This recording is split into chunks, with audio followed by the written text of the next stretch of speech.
I think it's manpower. And I don't think it. I know it.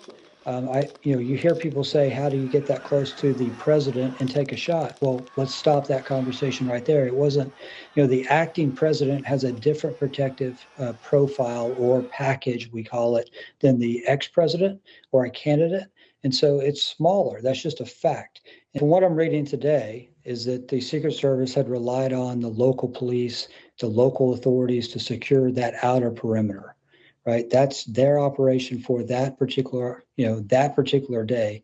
That's not to say that that's what they would do with with President Biden, but for that particular situation on Saturday, that's the understanding, is that that outer area where those buildings were located was supposed to be secured by local law enforcement. And it indicates also that the local law enforcement was actually in that building. How they let the guy get on top of the roof, that's a question that the investigation certainly is going to uncover. And I think what you're seeing is the Secret Service, they're owning it. They're not saying that, we're putting that on the locals, but it does sound to me as though the Secret Service wasn't securing that building physically. They were relying on the locals to do so. And then, once the guy shows himself as a threat, we clearly know that they had thought about that building because they were able to take him out with one shot very quickly. A very difficult day. Well, so someone has to take responsibility, and is it enough for the head of the Secret Service to say, "I take responsibility," and then continue on? We're talking about the director, Kimberly Cheadle, who has come out and answered a couple of questions with the media. But what are your suspicions, and what pointed questions would you have?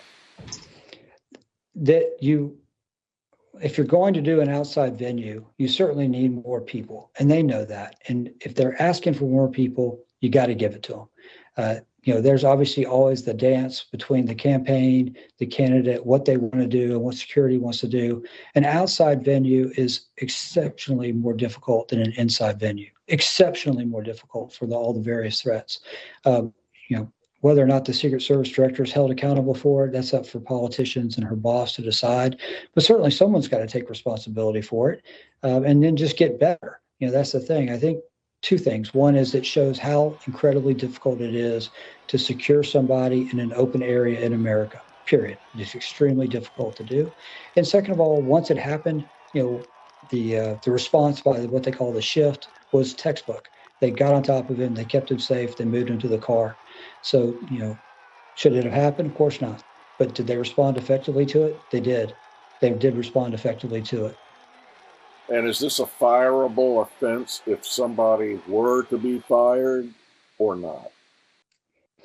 My experience in the federal system, it's very, very difficult to fire somebody. I think that it can be done. There's precedent for it, but that will be a decision made, ostensibly by the executive branch, Joe Biden, Secretary Mayorkas, and her bosses. But, certainly it begs the question, does this qualify for something like that? And I think it's definitely, worth asking that question for sure.